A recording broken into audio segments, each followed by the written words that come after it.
Biz nasıl Karabağ'a girdiysek... Tek millet, tek bayrak, tek vatan, tek devlet. Türk'ün yolu Zengezur'dan, Karabağ'dan geçti.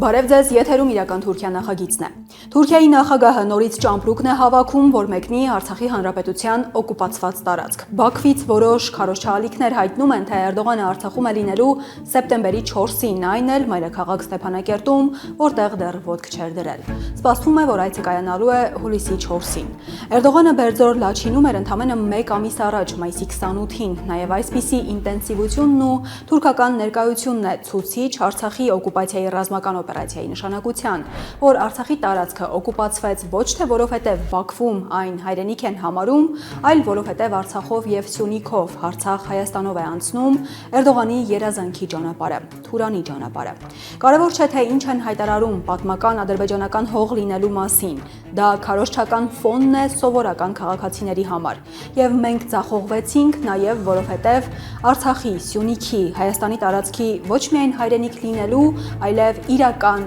կենսական նշանակությունը չգիտակցվեց, այնքան, որ հիմա անգամ հայտարարվում է, թե Թուրանը սպառնալիք չէ։ Իրական Թուրքիայի այս թողարկմանը դիտեք։ Փաշինյանին գովում է թուրքական մեդիան, նորից, այս անգամ Թուրանի մասին հայտարարությունների համար։ Ya işte Turan yolunun bu açılması demektir. Türkiye ile Türk dünyasını birleştirecek. Փաշինյանի խոսքը մեջ բերելով թուրք մեկնաբանները տեսախցիկների առաջ հայերի վրացի ծաղում են եւ ամեն ջանք թափում են Հայաստանն ու Սփյուռքը բաժանելու համար։ Diaspora yani Ermenistan'daki Ermenileri açlığa mahkum ediyor. Ադրբեջան-Ռուսաստան մեգա սկանդալը Պուտինը նախանձում է Ալիևին, պնդում են Բաքվում եւ փորձում Ալիևին ներկայացնել որպես Ռուսաստանի մուսուլմանների առաջնորդ։ Birbaşa prezident Vladimir Putin dayanır. Թուրքական դեղին մեդիան վարկաբեկում է Աննա Հակոբյանին, բայց ինչու։ Եվ վերջում հարցազրույց այսօր Բագրատ Այստուկյան Հակոսի հայրեն էջերի խմբագիրը, որը համարձակվեց հարցնել Փաշինյանին, թե դեռ որքան է սիրաշահելու Գազանին, որը Զանգեզուրի միջանցք է պահանջում, եւ առաջարկում է, որ Թուրքիայից հայերը պահանջեն Տրապիզոնի միջանցք։ Սելջովի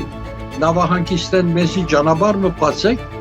որովհետեւ մենք ձով ունենանք դեպի Հայաստան։ Եվ այսպես Նիկոլ Փաշինյանը եւ նրա գործողությունները թուրքական էրդողանական հեռուստաալիքների ուշադրության կենտրոնում են, հատկապես այն հեռուստաալիքների, որոնք ուղիղ թելերով կապվում են Բաքվի հետ։ Ուշադրության կենտրոնում Փաշինյանի դիրքորոշումն է ցեղասպանության վերաբերյալ, ինչպես նաեւ Թուրքիայի ամենացավոտ տեղերից մեկը՝ Հայաստան-Սփյուռք կապ, որին Փաշինյանը, ինչպես նկատում են, գերադասում է Հայաստան-Թուրքիա կապը։ Ermenistan'da en azından bir kişi, yönetimdeki bir kişi durumu anlamış gibi görünüyor ama ona karşı da bir darbe girişimi. Հայաստանում առնվազն մեկ մարդ կառավարությունից կարծես թե հասկանում է իրավիճակը։ Նրա դեմ հեղաշրջման փորձը կանխվեց։ Փաշինյանն անցած շաբաթ Թուրքիայում էր։ Նա Ստամբուլում էր նախագահ Էրդողանի հրավերով։ İstanbul'daydı. Yani bu konuda yani Türk ekseniyle Türkiye ve Azerbaycan'la barış istiyorum.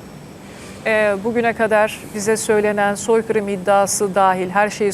sorgulayın, bunlar yalandır. Իբր խաղաղություն եմ ուզում թուրքական առանցքի, Թուրքիայի եւ Ադրբեջանի հետ։ Մինչեւ այսօր ինչ ասել ենք ցեղասպանության պնդումների մասին, սուտ է։ Biz burada komşularla yaşayacağız. Diaspora ile yaşamayacağız diyen kafa. Եվ ասաց նաև, այստեղ մենք հարևանների հետ ենք ապրելու, ոչ թե Սփյուռքի, բայց չի կարողանում ստորագրել այդ խաղաղության համաձայնագիրը արդեն 4 տարի։ Հայաստանում եկեղեցու դեմ արշավը հեղաշրջման փորձ է կոչում նաև թուրքական մեդիան, եւ հենց թուրքական մեդիան է հայ եկեղեցու եւ ընդդիմության դեմ Փաշինյանի արշավը կապում Թուրքիայում եւ Թուրքիայի Թուրանի մասին նրա հայտարարությունների հետ։ Ya işte Turan yolunun bu açılması demektir. Türkiye ile Türk dünyasını birleştirecek. Zengezur'a izin vermeyin. Zengezur'u canavara mı teslim edeceksiniz falan gibi soruya. Թուրանի ճանապարհի բացում, որը կմիավորի Թուրքիան եւ թուրքական աշխարհը, թույլ մի տվեք այդ ճանապարհի բացումը, Զանգեզուրով թույլ մի տվեք։ Զանգեզուրը Գազանին է քանձնելու։ Այս հարցին նա իսկապես ուսանելի պատասխան տվեց։ Բայց միջև այդ եկեք ընդգծենք հետեւյալը. Փաշինյանի դեմ հեղաշրջման փորձ է կանխվել։ Եկեղեցու գլխավորությամբ ընդդիմության նախաձեռնություն կար։ 14 մարդ, այդ թվում arczepiskopos կալանավորված են։ Հիմա եկեք նայենք նրա նրա հայտարարությունը Ստամբուլում, նրա վերջին հայտարարությանը, որում ասվում է. «Ես ուզում եմ խաղաղություն թուրքերի հետ»։ Եվ թուրքական հեռուստաալիքի եթերում առաջարկում են դիտել Թուրանի մասին Փաշինյանի հայտարարությունը ներկայացնող ռեպորտաժը։ Ռեպորտաժում ընդգծում են, որ Փաշինյանին Թուրանի մասին հարց է տվել է Թուրքիայում լույս տեսնող թերթի ներկայացուցիչը, հարցնելով, թե Փաշինյանը դեռ ինչքան է սիրաշահելու Գազանին, Թուրքիային։ Հարցը որակում են պրովոկատիվ ու հավելում, թե Փաշինյանը հետաքրքիր համեմատությամբ պատասխանեց։ Եվ թուրք հեռուստադիտողների համար ցուցադրում են Փաշինյանի այս հայտարարությունը։ Մենք գիտեք նման ենք մի սուբյեկտի, որը հայտնվել է մայրուղու վրա ու իրան անդադ վրա երթեն ենթարկում։ Վերակենում էլի ավտոյի տակ կանգնում, վերակենում էլի ավտոյի տակ կանգնում, վերակենում ու ինքը չի հասկանում, ինչի է անդադ ավտոյի տակ ընկնում։ Որովհետև ինքը չգիտի երթևեկության կանոնները։ Հիմա թե որքան գոհ է մնացել թուրքական հեռուստաալիքի լրագրողը Փաշինյանի նման պատասխանից։ Փաշինյան Թուրքիայի yönelik canavar yakıştırmasına Փաշինյանը Թուրքիային Գազանի հետ համեմատողին պատասխանեց ցցուն համեմատությամբ, հակաթուրքական տրամադրությունները հավասարեցնելով իռացիոնալության, միաժամանակ կոշտ լինելով այն դիսկուրսների նկատմամբ, որոնք խոչընդոտում են Ադրբեջանի եւ Թուրքիայի հետ հարաբերությունների կարգավորմանը։ Այսքանից հետո հերթը հասնում է Թուրանի մասին ուղիղ հայտարարությանը։ Դրանից եւս Թուրքիայում գոհ են, ավելի գոհ պարզապես հնարավոր չէ լինել, այնքան գոհ, որ Փաշինյանի խոսքն ուղիղ մեջ բերում են այս հատվածը։ Վայ, նրանց նպատակը Թուրանն է։ Ինչ են ուզում իրանք։ Ուզում են Հայաստանի տարածքով գնան գա։ Թող գնան գա, անիքի, վատա դա։ Վատա դա մենք ենք առաջարկում, մենք ենք այս նախագծով, ասում ենք իրանց էլ ենք ասում։ Ասում ենք ինչ եք ուզում։ Ասում են ուզում ենք գնանք բան։ Արևելք, արևմուտք, հյուսիս, հարավ, ասում ենք գնացեք։ Ինչու՞մն է պրոբլեմը։ Իսկ ինչի պետք է չգնան։ Zengezur koridorunun açılmasına karşı çıkan tutuma İstanbul ziyaretine tepki gösteren Paşinyan Զանգեզուրի միջանցքի բացման դեմ դիրքորոշմանը Ստամբուլ կատարած իր այցի ժամանակ դիմադրություն ցույց տված Փաշինյանը նախկինում հայտարարություններ էր արել, որ այսպես կոչված ցեղասպանության պնդումները պետք է կասկածի տակ դրվեն, որ պետք է հրաժարվել Ադրբեջանից եւ Թուրքիայից տարածքային պահանջներ ներառող դիսկուրսից եւ սահմանադրական տարերից եւ որ պետք է ստորագրվի խաղաղության համաձայնագիր։ bu söylemleri seçimlerde Ermenistan halkının kendisini yeniden iş başına getirmesini sağlarken kilise öncü Չնայած այս հայտարարությունները երաշխավորում են, որ հայ ժողովուրդը նրան ընտրություններում կվերադարձնի իշխանության, դրանք նաև թիրախավորում են եկեղեցու գլխավորած ընդդիմությանը։ Եվ ներկայացնում են Տեր Բագրատ arczepiskopos Գալստանյանի կալանավորումը։ Տեր Միքայել arczepiskopos Աջապահյանի կալանավորումից առաջ է եղել այս եթերը։ Ու այսպիսի ռեպորտաժից հետո սկսում են վերլուծել։ Եվ ահա թե ինչ հետևություններ են անում Թուրքիայում Փաշինյանի հայտարարություններից։ Նախ իհարկե տեսախցիկների առաջ ծիծաղելով մեզ վրա։ Süremiz tamamen sona erdi ama şunu söyleyeyim yani Türk karşıtlığının saçma olduğunu anlayana darbe yapıyorlar. Մեր ժամանակը սպառվում է, բայց սա կասեմ։ Սա նման է նրան, որ նրանք հեղաշրջում են կազմակերպում նրանց համար, ովքեր հասկանում են, որ հակաթուրքական տրամադրությունները հիմարություն են, իսկ ովքեր չեն հասկանում, արդեն իսկ դժվարությունների մեջ են։ Diaspora yani Ermenistan'daki Ermenileri açlığa mahkum ediyor. Սփյուռքը Հայաստանի հայերին դատապարտել է սովի, այլ կերպ ասած 1915 թվականի իրադարձությունների պատճառով դրանք վերածել են իդեաֆիքսի, հայերը 2025 թվականին քաղցած են Հայաստանում եւ Փաշինյանն այլևս չի կարող հասկանալ սա։ Սա բացահայտ սեպ է Հայաստանի եւ Սփյուռքի միջև, սա այն է, ինչ Թուրքիայում միշտ են ցանկացել, երազել եւ սա նշանակում է, որ Հայաստան-Սփյուռք կապը կարևոր է։ Սա ցույց է տալիս, թե որքան կարևոր է այդ կապն իրականում, այնքան կարևոր, որ Թուրքիան փորձում է բաժանել հայերին որդիրի։ Սփյուռքը թիրախավորելով հասնում են Համբիկ Սասունյանին 1982 թվականին հայ վրիժառուն մահապատժի էր ենթարկել Լոս Անջելեսում Թուրքիայի հյուպատոսին եւ 40 տարի անցկացրել ամերիկյան բանտում։ Միայն 6 տարի առաջ է դատարանը նրան վաղաժամկետ ազատ արձակել։ Սասունյանը հիմա Հայաստանում է։ Թուրքական ալիքի եթերում զայրանում են, վրթովում, բայց 1.5 միլիոն հայերին սպանած ու անպատիժ մնացած թուրքերի վերաբերյալ իհարկե լուռ են։ Համբիկ Սասունյանն է Հայաստան-Սփյուռք կապը, Հայաստան-Սփյուռք արժանապատվությունը։ Թուրքիայում դեղին մեդիան վարկաբեկում է Աննա Հակոբյանին։ Հայկական լրատվամիջոցների վրա Հայաստանում հարձակվելու փոխարեն կամ գոնե հարձակվելուց հետո առաջարկում ենք մտածել ավելի կարևորի մասին։ Հարցի, որին լուրը թարգմանած լրատվամիջոցներին սոցցանցերում քննադատող փաշինյանականներից որևէ մեկը չանդրադարձավ։ Ինչու է թուրքական մեդիան Փաշինյանի կնոջը վարկաբեկող լուր տարածում։ Այն էլ Փաշինյանի Ստամբուլյան այցից Էրդողանի հետ հանդիպումից բառացիորեն մի քանի օր անց։ Թե սա նորմալ է բանակցային գործընկերոջ այն պետության հանդեպ, որի հետ հարաբերությունների իբր կարգավորման գործընթաց կա։ Թուրքական այդ լրատվամիջոցները, որոնք գրում են, թե Աննա Հակոբյանը հանգստացել է Անտալիայի հայտնի հյուրանոցներից մեկում ծախսելով 100,000 եվրո, այո, հիմնականում դեղին են եւ մեղմ ասած, վարկաբեկող լուրը տարածել են առանց որևէ փաստի։ Բայց ինչու։ Աննա Հակոբյանը իհարկե հերքեց լուրը, պնդելով, որ սա նոր հեքիաթ է իր մասին։ Հազիվ թե թուրքական այս մեդիա արշավի նպատակը լինի Աննա Հակոբյանին վարկաբեկելը կամ ռևանշիստներ հայտարարված հայերին Փաշինյանին քննադատելու նյութ տալը, ինչի վրա հիմնականում կենտրոնացած են փաշինյանականները։ Սրանք մակերեսային մոտեցումներ են, հաշվի առնելով արշավին ներգրավված մեդիահարթակների չակերտավոր որակը եւ քանակը։ Թեմայում ներգրավված թուրքական լրատվամիջոցներից առնվազն 4-ը՝ Sözcü, Oda TV, Halk TV, Yeni Akit ունեն բավական մեծ լսարան եւ սա նշանակում է Թուրքիայում մեկը կամ ոմանք ցանկացել են Փաշինյանի կնոջը վարկաբեկող լուրերը տարածել լայնորեն։ Ինչուն կարևոր է, որովհետև Թուրքիայում մեդիան տոտալ վերահսկողության տակ է, հիմնականում իշխանության, Թուրքիայի նախագահականի։ Բայց Հակոբյանին առնչվող դեպքով խնդիրը բարդանում է, որովհետև նրա դեմ մեդիա արշավի դրոշակակիր են թուրքական ընդդիմությանը հարող լրատվականները։ Օրինակ Sözcü'n եւ Oda TV-ն կարելի է կապել քեմալիստների հետ։ Խնդիրն ավելի բարդ է, որովհետև Halk TV-ն հարում է քրդերին, Yeni Akit-ի հիմնադիրն էլ մի քանի լուսանկար ունի էրդողանականների հետ, Էրդողանի մեծ լուսանկարի առաջ։ Սկսենք քեմալականներից, որ Թուրքիայի գլխավոր ընդդիմադիր ուժն են եւ այստեղ պետք է հաշվի առնել նախընթաց բովանդակությունը, նաեւ փաստը, որ Թուրքիայի ընդդիմությունն ինտենսիվ հակահայկական տրամադրությունների վերմակի տակ է մտնում, որովհետեւ Թուրքիայում հիմա ներքաղաքական պայքարի թեժ փուլ է։ Ստամբուլի քաղաքապետ Իմամօղլուն, որին Էրդողանը բանտարկեց, համարելով իր գլխավոր մրցակիցը սպասվող ընտրություններում, հենց այս քեմալական Աթաթյուրքի հիմնած Ժողովրդի հանրապետական կուսակցությունից է։ Նույն կուսակցությունից է Անկարայի քաղաքապետ Մանսուր Յավաշը, որը Իմամօղլուի չափ ու անգամ ավելի բարձր վարկանիշ ունի Էրդողանին տապալելու համար։ Եվ հայերի մասին, օրինակ, ապրիլի 24-ին ծավալուն գրառում էր արել Միացյալ Նահանգների նախագահի ուղերձից հետո։ Թուրքիայի ընդդիմադիր գլխավոր եւ ամենամեծ կուսակցությունը նրա միջոցով ամբողջ աշխարհին հայտարարեց, որ մերժում է նախագահ Թրամփի, նրա բոլոր նախորդների եւ մյուս արևմտյան առաջնորդների ապրիլ 24-յան հայտարարությունները։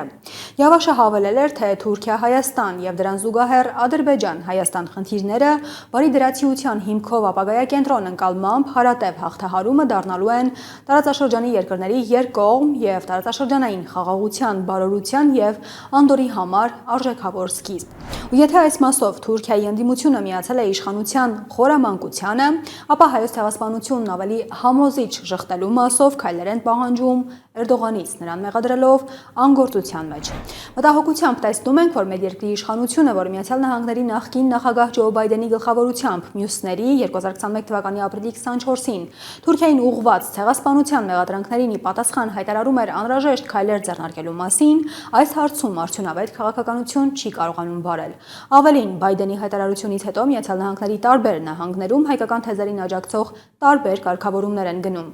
Մեր ազգը ցանկանում է իմանալ, թե 2021 թվականի ապրիլի 24-ից ի վեր Թուրքիան ինչ հակաքայլեր է արել, որովհետև մեր իշխանության լռությունն ու արձագանքների բացակայությունը քաջալերում են հայկական շրջանակների եւ նրանց աջակցող ուժերի մեր երկրի դեմ ուղղված քաղաքականությանը եւ խրախուսում են նոր կործանարար քայլերի, նշել է Մանսուր Յավաշը։ Հայերի, Հայաստանի եւ հայոց ցեղասպանության մասով քեմալականների առավել կոշտացած դիրքորոշումն ունի հայտնի պատճառ։ Թուրքիայում նախորդ ընտրությունների քարոզարշավի ժամանակ նախագահի քեմալական տեխնացու Քեմալ Քլիջդարօղլուն Էրդողանի Զանգեզուրի միջանցքի փոխարեն մեջտեղ էր բերել մի քարտեզ, որով թուրքերի երազած ճանապարհը դեպի թյուրքական աշխարհ անցնում էր Իրանի տարածքով, շրջանցելով Ադրբեջանի եւ անգամ Հայաստանի տարածքը։ Սա վրդովեցրել էր ադրբեջանցիներին եւ էրդողանականներն էլ այդ տեսանյութն օգտագործեցին ընդդիմության դեմ։ Հիմա քեմալականները, որ կատարված է վստահաբար դիտարկել են ընտրություններում պարտության պատճառների թվում, այսպես ասենք, դաս են քաղել եւ հայերի դեմ ավելի շատ թշնամանք են ցույց տալիս։ Ապրիլ 24-յան մեջ բերված հայտարարությունից մինչև Անկարայում Թալյաթի հուշատախտակի բացում եւ հիմա Աննա Հակոբյանին վարկաբեկել։ Գանք Էրդողանին։ Էրդողանական չափազանց տեղին մեդիան եւս կցվել է Աննա Հակոբյանի դեմ այս արշավին ու սա չէր կարող լինել առանց Էրդողանի հրահանգի կամ առնվազն թույլտվության։ Փաստ է այն, որ Էրդողանն ազդակ է հղում Փաշինյանին իր հետ հնարավորին չափ չառընչվող մեդիայի միջոցով։ Այստեղ չառընչվելը բոլորովին չի նշանակում չվերահսկվել։ Էրդողանն ընդունում է Փաշինյանին, շատ լավ տիրապետելով տեղեկությանը, որ իր երկրի ներսում իր իսկ հրահրմամբ ազգանամոլ հակահայկական տրամադրությունների վերելք կա։ Նաև Փաշինյանի այցի նախօրեին Ալիևին ընդունելով եւ հայերին ցեղասպանության մեջ մեղադրելով։ Սա նշանակում է պետք է ընտրողներին ցույց տալ, որ Փաշինյանի հետ այնպես չէ, թե բարեկամացել է, եւ դիրքերի քաշելի տարբերությունը պետք է ցույց տալ նաեւ Փաշինյանին։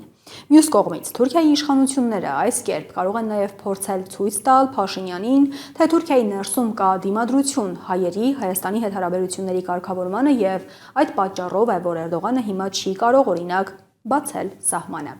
Սա իհարկե պատրվակ է։ Հայաստանի հետ սահմանը փակ պահելու պատճառներն ավելի խորքային են։ Հրդական մեդիայի Աննա Հակոբյանին վարկաբեկելու այս պատմության մեջ ներգրավվածությունը կարելի է պայմանավորել քրդերի եւ Էրդողանի միջև հաշտության հերթական փուլով, ինչը նշանակում է նաեւ, որ քրդամետ եւ էրդողանական մեդիան է սինխրոնացրել որոշ չափով աշխատանքը։ Սրանք միայն մտքեր են, թե ինչ ազդակ էր սա Թուրքիայից Փաշինյանին իրականում կարող է իմանալ միայն Էրդողանի հետ բանակցային սենյակից դուրս եկած Փաշինյանը։ Իմանալ պարտավոր է, որովհետև մեդիան, քարոզչությունը թուրքական դիվանագիտության անբաժան մասն է։ Թուրքական դիվանագիտությունը Էրդողանի մեթոդներն ուղիղ շփվելու մասին չեն, ինչպես նախընտրում է Փաշինյանը։ Թուրքիայի եւ Էրդողանի հետ առնչվելիս կարևոր են այսպիսի մանրուքները։ Կարևոր է այսպիսի ուղերձների ինչուները հասկանալը, որովհետև դրանք որոշիչ են ոչ թե Աննա Հակոբյանի վարկի, այլ Հայաստանի եւ Հայաստանի քաղաքացիների կյանքի համար։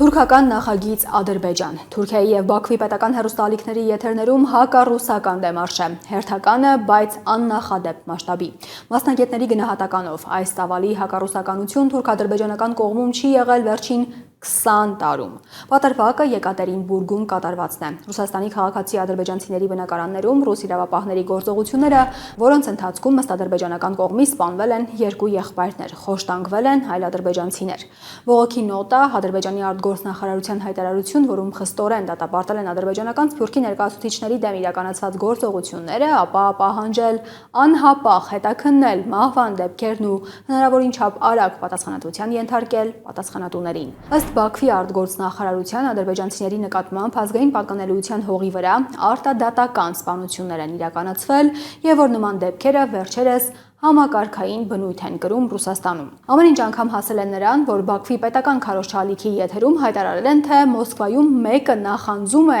Իլհամ Ալիևի համաշխարհային մակարդակի հաջողություններին, հատկապես ռազմական հաջողություններին, նկատի ունեն Արցախի օկուպացիան։ Ռուսիada etnik zemində baş verənləri sadəcə Ռուսաստանում էթնիկ հողի վրա տեղի ունեցող իրադարձություններն արդեն չեն կարող միջադեպ կոչել, սա համակարգային բնույթ կրող քաղաքականություն է, birbaşa prezident Vladimir Putin dayanır. որի հետևում կանգնած է անմիջականորեն հենց նախագահ Պուտինը։ Թիրախավորում են ոչ միայն Ռուսաստանի նախագահին, այլև հայտարարում, թե կատարվածն ավելին է, մեղադրանքներ են հնչում ռուս ժողովրդի եւ ռուս ուղղափառ եկեղեցու դեմ։ Azərbaycanlılara, özbəklərə, qırğızlara, türkmənlərə və digər millətlərin nümayəndələrinə qarşı yönələn diskriminasiya, şovinist və islamofob kurs Այսօր այլևս չի ཐակցվում ադրբեջանցիների, ուզբեկների, ղրղզների, թուրքմենների եւ մյուս ժողովուրդների ներկայացուցիչների նկատմամբ իրականացվող խտրական, շովինիստական եւ իսլամահալած քաղաքականությունը, հակառակը բաց կերպով է ներկայացվում։ Տեղի ունեցածն ազգային պատկանելիության հետ իրականում առնչություն չունի։ Մոսկվան հայտնում է, որ Եկատերինբուրգում ձերբակալած ադրբեջանցիները ծանր հանցագործություններ են կատարել 1990-ականների վերջից ներառյալ սպանություններ, սպանության փորձեր, թմրանյութեր, խաղամոլություն, բռնաբարություն, մարմնավաճառության վերահսկողություն։ Կազմակերպված խմբի անդամների եւ հարազատների զգալի մասը պաշտոնապես ոչ մի տեղ չէր աշխատում եւ այդ խմբի առաջնորդի հովանու ներքո շարունակում էր անօրինական գործունեություն ծավալել։ Միևնույն ժամանակ նրանցից յուրաքանչյուրն ունի թանկարժեք անշարժ գույք Եկատերինբուրգի կենտրոնում բազմաթիվ բարձրակարգ մեքենաներ։ Սա է Բաքվի Ալիևյան մեդիան այսօր կոչում ադրբեջանցիների դաժան հալածանք եւ հին վերք։ Bu yeni yaramayıp illerdir devam eden bir münasebetin Սա նոր վերք չէ, սա տարիներ շարունակվող հալածանքների ավելի բաց դրսևորումն է։ Այսօր արդեն ոչ թե սափրագլուխների, այլ ոստիկանության եւ ՕՄՈՆ-ի միջոցով են իրականացվում ավելի դաժան հալածանքները։ Սա պետք է գնահատվի ոչ թե որպես հանցագործություն, այլ որպես մարդկության դեմ իրականացված ոճրագործություն։ bu təkcə siyasi cinayətlər deyil. Bu humanizma iddia edən, lakin əslində zorakılığın ideoloji aparatına çevrilən bir dövlətin faciəsidir. Այս պատմության մեջ հայերն իհարկե չէին կարող չհիշատակվել։ Բոլոր հայտնի մեղքերը, որ մեղսագրվում էին մեզ, հիմա ուղղում են նաև Մոսկվայի դեմ։ 20 yanvar faciəsi, Xocalı soyqırımı. Հունվարի 20-ի Խոջալույի ցեղասպանության, ադրբեջանական հողերի բռնազավթման եւ 30 տարի դրանք բռնազավթման տակ պահելու հետևում Ռուսաստանն էր կանգնած։ Իրականում հունվարի 20-ը 1990-ին Բաքվում հայերի ջարդի մասին է, երբ հարյուրավոր հայերի կոտորում էին 1915-ի սցենարով եւ մեթոդներով։ Մեկ շաբաթ անց, երբ Բաքվում այլևս հայ չէր մնացել, խորհրդային ուժերը դադարեցրին կոտորածը։ Սպանվեց մի քանի ադրբեջանցի։ Խոջալույի ողբերգությունը Արցախյան պատերազմում ներ-ադրբեջանական պայքարի դրվագ է։ Սպանվեցին ադրբեջանցիներ, արդյունքում իշխանությունը վերցրեց այսօրվա Ալիևի հայրը։ Ադրբեջանական հողերի բռնազավթում ասելով Բաքվում հիմա նկատի ունեն ոչ միայն Արցախը, այլև Սյունիքը։ 30 տարի դրանք բռնազավթման տակ պահել, սա Արցախի մասին է։ Արցախի ազատագրման, ազատ Արցախի 3 տասնամյակի մասին է։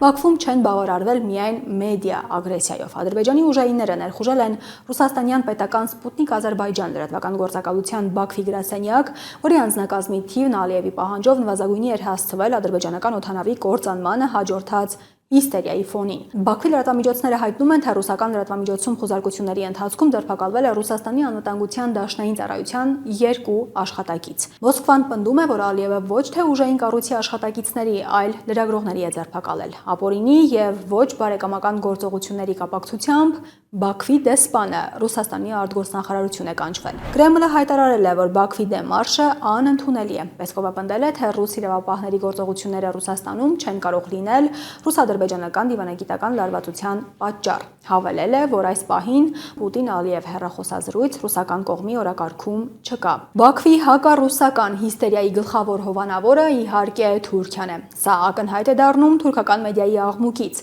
Ռուսաստանին մեղադրում են շովինիզմի եւ էթնիկ որսի մեջ։ Ձևակերպումները գրեթե նույնն են, ինչ ադրբեջանական մեդիայում, թե սա մեկ միջադեպ չէ, քաղաքական կուրս է, թե սա հարված է մուսուլմանների եւ թուրքական ծագում ունեցող քաղաքացիների դեմ։ Անգամ Խոջալույի մեղադրանքն է կրկնվում։ Ռուսաստանում բնակվող ադրբեջանցիների ձերբակալություններին Բաքուն կոշտ արձագանքեց, ինչպես մեկնաբաններն են նկատում, ավելի կոշտ, քան տասնյակ մարդկանց կյանք խլած ադրբեջանական օդանավի կործանման ժամանակ, որի համար Բաքուն Մոսկվային մեղադրեց։ Սա նշանակում է, որ Բաքվին պետք էր այսպես արձագանքել։ Նշանակում է կա քաղաքական պատճառ եւ հաշվարկ։ Թե ինչի մասին է այդ հաշվարկը, մասնագիտական դիտարկում Երևանից իրանագետ Վարդան Ոսկանյանից։ Դատելով արկա տեղեկությունից նշված խմբավորումը ոչ միայն սերտ կապեր է պահպանել այդ վարչախմբի հետ, այլև եղել է արհեստածին Ադրբեջանի վարագլխի Ռուսաստանի այդ տարածաշրջանում կարևոր գործիքներից մեկը։ Օգտագործվելով Բաքվի քաղաքական, լոբիստական, տնտեսական եւ հանցագործ շահերն առաջ մղելու նպատակով։ Եթե սրան գումարենք, որ Արցախի բռնազավթումից հետո Բաքվի բռնապետն իրեն եւ իր պետություն կոչեցյալը սկսել է երևակայել բոլորովին այլ քաշային կարգում, որտեղ այն արդեն իբր կարող է բացահայտ մարտահրավերներ նետել դիցուկ Ռուսաստանին կամ Իրանին, ապա Բաքվի բարբարոսական վարչախմբի ներկա հակառուսական հիստերիայի պատճառն էլ ավելի ամբողջական կդառնա։ Հենց վերջին պատրանքից է բխում նաեւ այն հանգամանքը, որ այս 2 օրերին Բաքվի բարբարոսական վարչախմբի քարոզչամեքենան հակառուսականության համատեքստում նաեւ առաջ է մղում խիստ վտանգավոր այնպիսի թեզեր, ինչպիսիք են այդ վարչախմբի եւ դրա պարագլխի դիրքավորումն իբր որպես Ռուսաստանում թուրքալեզու եւ մուսուլման բոլոր միգրանտների եւ նույնիսկ Հյուսիսային Կովկասի բնիկ մահմեդական բնակչության պաշտպան այդ երկրի իշխանությանը մեղադրելով իբր թուրքատիացության եւ իսլամատիացության մեջ։ Իրական Թուրքիա նախագծի երկրորդ մասում հարցազրույց է։ Այսօր Բագրատ Էստուկյան, Թուրքիայում լույս տեսնող Ակոս թերթի հայերեն էջերի խմբագիրը, որը համարձակվեց Փաշինյանին հարցնել, թե դեռ որքան է պատրաստվում ծիրաշահել Գազանին, նկատի ունենալով Թուրքիային։ Պարոն Էստուկյան, շնորհակալ եմ այս հարցազրույցի հրավերն ունենալու համար։ Եվ Նիկոլ Փաշինյանի Ստամբուլ կատարած վերջին այցի ժամանակ ձեր հարցին նրա պատասխանը շատ հանգամանքներ բացահայտեց նաև Հայաստանի ներսում, հանրության ներսում Նիկոլ Փաշինյանի ընկալումների վերաբերյալ։ Խոսքս մասնավորապես Թուրանին է վերաբերում, որովհետև մինչև այդ ավելի բաց կարծես թե նման հայտարարություն չէր հնչել Թուրանի վերաբերյալ։ Ամեն ինչ սկսվեց նրանից, որ դուք հարցրեցիք դեռ ինչքան կարելի է սիրաշահել Գազանին, որի աչքը նաև այդ Զանգեզուրի միջանցք կոչվածն է։ Մինչև այլ շերտերի անցնել այս հարցի, ուզում եմ առաջինը ձեզ հարցնել, թե ինչու կարիքը տեսաք նման հարց ուղղելու Նիկոլ Փաշինյանին։ Տեսեք, ապրելով Թուրքիա, դեղյակ լալով մեր պատմության վերջին 100-150, նույնիսկ 200 տարվա անցյալին, նաև դեղյակ լալով Թուրքիո իբրև ազգային պետություն ձևավորման գաղափարախոսության, ես միշտ անհանգիստ եղած եմ հայ քաղաքական գործիչի Թուրքը սիրաշահելու մերձեցումներում։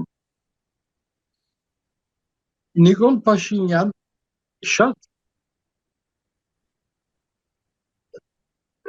իմաստալից մերձեցումով գմոդենա Հայաստան-Թուրքիա հարաբերություններուն, բայց իր դիմացը գա այնպիսի խոսագիծներ, որոնք մանավանդ 44 օրյա պատերազմի հաղթանակով արբեցած առավելաբաշտ դարձած են եւ Թուրքիայեն կամ Ադրբեջանեն Հայաստանի հետ գխոսին Հայաստանը նվաստացնող եղանակով։ Մենք ահավասիկ ասոր է, որ չենք կրնար խանդուրժել։ Մեր ազգային արժանապատվությունը գվիրավորվի այդ ընթացքին մեջ Թուրքը սիրաշահելու փարեր փնտրելով։ Ոչ, կա միջազգային թիվանակիտության գարկ ու կանոնը,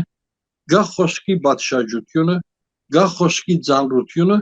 եւ այդ կանը բավարար է։ Մենք ստիպված չենք ավելի զիջողական թիրքի մեջ գտնվելու։ Մենք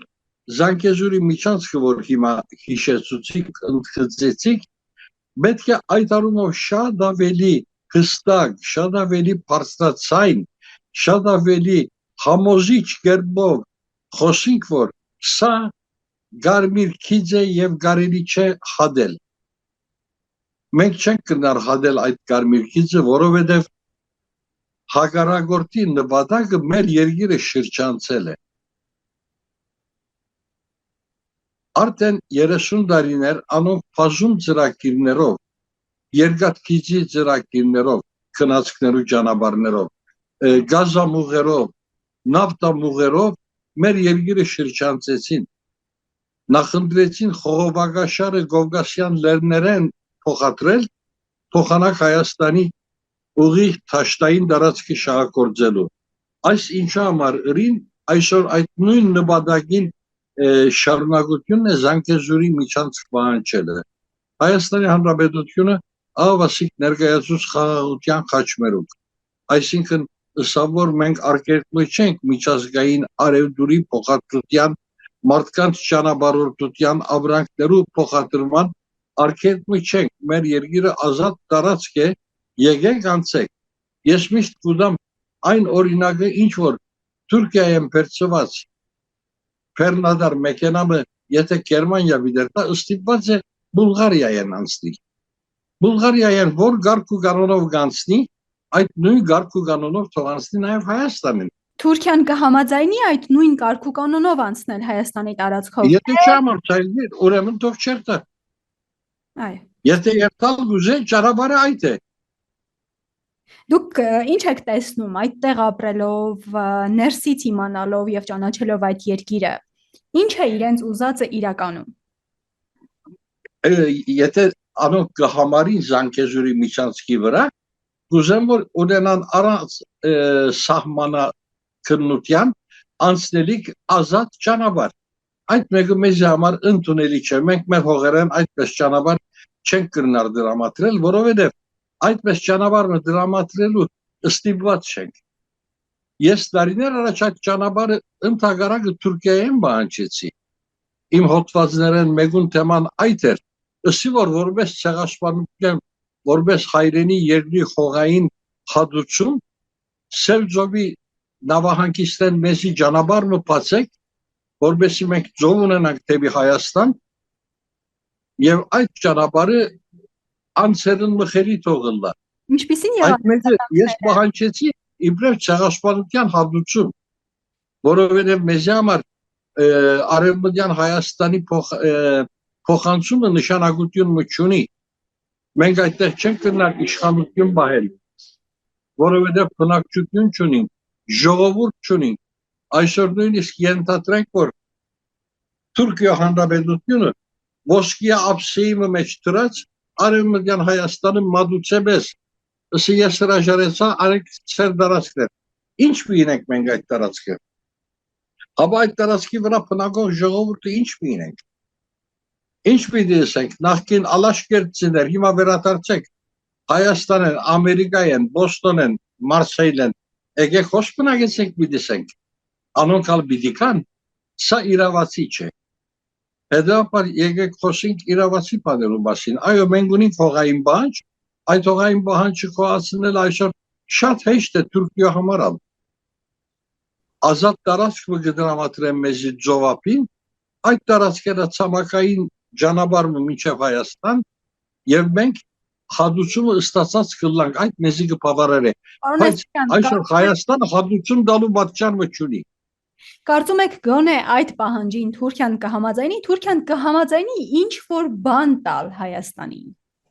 Ոչ, չի համաձայնել անշուշտ, բայց պահանջը կարևոր է։ Դուք պահանջը ներկայացուցեք եւ այդ մեկը թող մնա։ Այս պահանջը նախքան իմ այդ հոդվածը շարադրելը արդեն Թուրքիացի ցակումով հրյա կորձարարը առաջարկեց։ Ալարկո ընկերությունը գա Թուրքիո մեծակույն ընկերություններեն մեկն է, անոր սեփականադերներեն մեկը հրյա էր, մեկը թաքցված հրյա էր, թրկացած հրյա, մյուսը ուղղակի հրյա, եւ այդ թաքցված հրյան արդեն առաջարկեց այս բանը դրաբիզոնի մեջ նավահանգիստը դրամատրել Հայաստանին որպես ազատ շուկա։ Այո, այս մեկը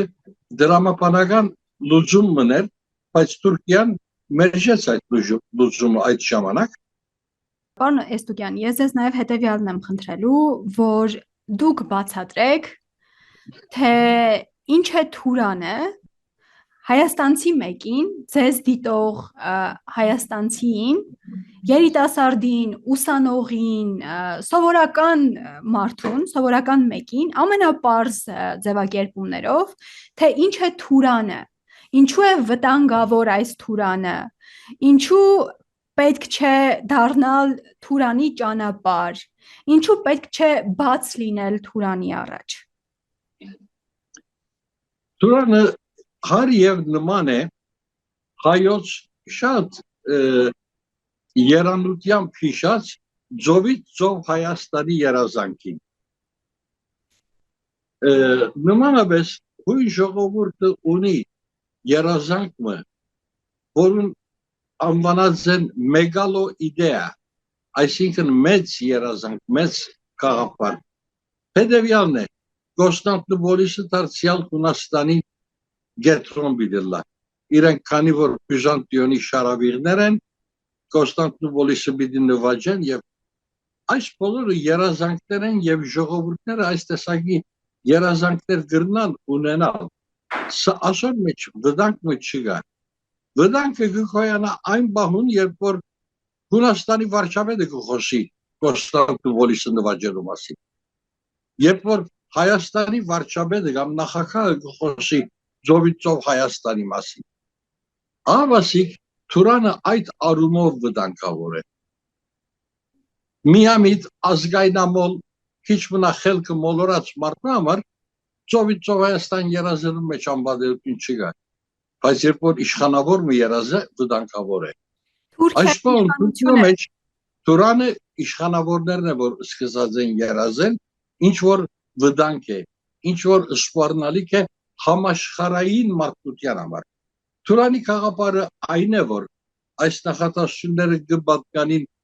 Թուրքիո նախկին նախագահներեն եւ ավելի առաջալ վարչապետներ են Սուլեյման Դեմիրելի Ադրիատիկի ծովեն մինչև չինական բարիսներ թուրքական աշխարհը ցևավորել։ Սա վտանգավոր է նախ եւ առաջ իր ցեղաբաշտ նգրդումներով,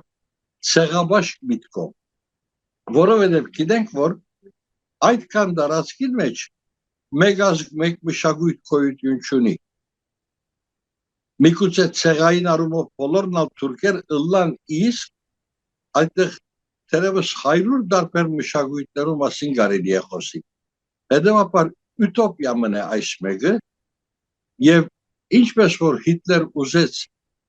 ջերմենական ցեղերուն աշխարհին դիրաբետելուն, ասալանոր նման սնամեջ երազմն է, բայց երբ որ կհնչե վարչապետներու, նախագահներու, զորավարներու բերնեն, այն ադեն սպառնալիք կդառնա, վտանգ կդառնա համայն մարդկության համար։ Հայաստանի հայերի համար վտանգավոր է։ Անշուշտ որ վտանգավոր է, որովհետև այդ ճանապարհի մեջ խոչընդոտ մնա Հայաստանը իր աշխարհակրական դիրքով, իր գրաված դեղով խոչընդոտ մնա։ Հարգավոր Հայաստանի համար վտանգ է, բոլորին համար, համաշխարհային մարդկության համար վտանգ մնա։ Պարոն Էստուկյան, Հայաստանի իշխանությունները բարբերաբար խնդրում են Թուրքիայի կառավարությանը բացել Հայաստան-Թուրքիա սահմանը։ Արդեն բավական տարի եղավ, որ խնդրում են, բաց կերպով նաև հայտարարում են, եւ ես գիտեմ, որ ձեր սիրաշահել ասելը նաև որոշ չափով վերաբերում է այս խնդրանքներին, ուղղեք ինձ, եթե սխալվում եմ, ինչու Թուրքիան չի բացում սահմանը Հայաստանի հետ։ Որովհետև այդ նույնին շուրջ Թուրքիան իր գամքը գիրարգելու ի վիճակի չէ։ Իր գամքը բադանտ ինգած է Բաքուի իշխանության ցերքին։ Ինչու, պարոն Էստուկյան։ Որովհետև դարիներու խոլովույթով Բաքու եւ Թուրքիա իրենց հարաբերություններու մեջ փոխեցին մեծ եղբոր դիրքը։ Թուրքիա սկիզբը գկարձեր թե ինք մեծ եղբայրը եւ այդպես էր ալ, բայց ժամանակի ընթացքին շնորհիվ ազերբայջանական նավթին կամ բնական գազին այդ դերակատարությունը փոխվեցավ։ Այսօր թուրքերը շատ գսիրեն մեկ ազգ երկու պետություն խոսույթը եւ մեկ բանակ։ Բայց ինչպես Եվ մեկ բանակ։ Եվ մեկ բանակ հավելյալ, այո։ Բայց այդ խոսույթը այդքան հիմնավորված բան չէ, որովհետև արգա է շատ լուրջ գրոնական թավանանքային տարբերություն։ Ազերբայջանցիները շիա են, թուրքերը սուննի են եւ այս մեկը լուրջ խոչընդոտ է։ Այս բան այդ խոչընդոտը դեսանելի չլար, որովհետև երկու կողմնա իրենց հասարակությունը գլոլոզեն հայատյացությամբ, հայութեն թշնամությունով, անոնք իրար կմոդենան։ Հանկարծ եթե այդ թշնամությունը կողմերեն մեկուն աշույն քիչ մնվազի, այս հակասությունը շատ ավելի շեշտադրված պիտի ըլլա։ Եթե Թուրքիա եւ Հայաստան բնականon հարաբերություններ մշակեն, կամ նույնիսկ եթե Ադրբեջան եւ Հայաստան բնականon հարաբերություններ մշակեն, մի տեսնենք թե այդ մեկ ազգ երկու պետություն խոսույթը լրջորեն վիճելի դառնա։ Պարոն Էստուկյան, շնորհակալություն հարցազրույցի համար։ Խնդրեմ, բարի աշխատություն ձեզ։ Դուք դիտում եք իրական Թուրքիա նախագիծը, շնորհակալություն ուշադրության համար։